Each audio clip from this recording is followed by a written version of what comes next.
টানা বর্ষণ ও পাহাড়ি ঢলে খালের ভাঙনে হুমকিতে পড়েছে রাউজান পৌরসভার ৯ নম্বর ওয়ার্ডের হযরত শাহ সুন্দর আউলিয়া রহমতুল্লাহি আলাইহি জামে মসজিদ। এছাড়া রাউজান পৌরসভার ৯ নম্বর ওয়ার্ডের বিভিন্ন সড়কের নিচ থেকে মাটি সরে গিয়ে ঝুঁকিপূর্ণ হয়ে গেছে পাকা সড়ক। দ্রুত ব্যবস্থা নেওয়া জরুরি বলে মনে করছেন স্থানীয়রা। শনিবার ২৪শে আগস্ট দুপুরে রাউজান ও রাঙ্গুনিয়া থেকে বারবার নির্বাচিত সংসদ সদস্য বিএনপির ভাইস চেয়ারম্যান গিয়াস উদ্দিন কাদের চৌধুরীর নির্দেশনায় রাউজান পৌরসভার ৯ নম্বর ওয়ার্ডে বন্যায় ক্ষতিগ্রস্ত এলাকা পরিদর্শন করেছে উত্তর জেলা যুবদলের সহসভাপতি সাবের সুলতান কাজল।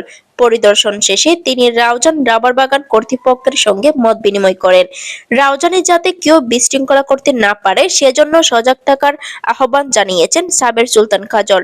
এ সময় তার সঙ্গে ছিলেন চট্টগ্রাম উত্তর জেলা যুবদলের সাবেক গণশিক্ষা বিষয়ক সম্পাদক সাইয়েদ বিন আরমান রানা, শাহাদাত মির্জা, জসিম উদ্দিন, মঞ্জুর আলম, আব্দুর শুক্কুর, ইমরান হোসেন, আব্দুর রহিম, আলমগীর হোসেন, সোহেল খান, মসজিদ পরিচালনা কমিটির সভাপতি সিরাজ কোম্পানি, সাধারণ সম্পাদক জসিম কোম্পানি, মনির উদ্দিন, আরিফ, মোহাম্মদ ইমরান, হেলাল উদ্দিন, পারভেজ, যুবদল নেতা দুলাল, মনসুর আলম, আরমান রানা, রকি, অনিক, শাহেদ সহ আরো অনেকে।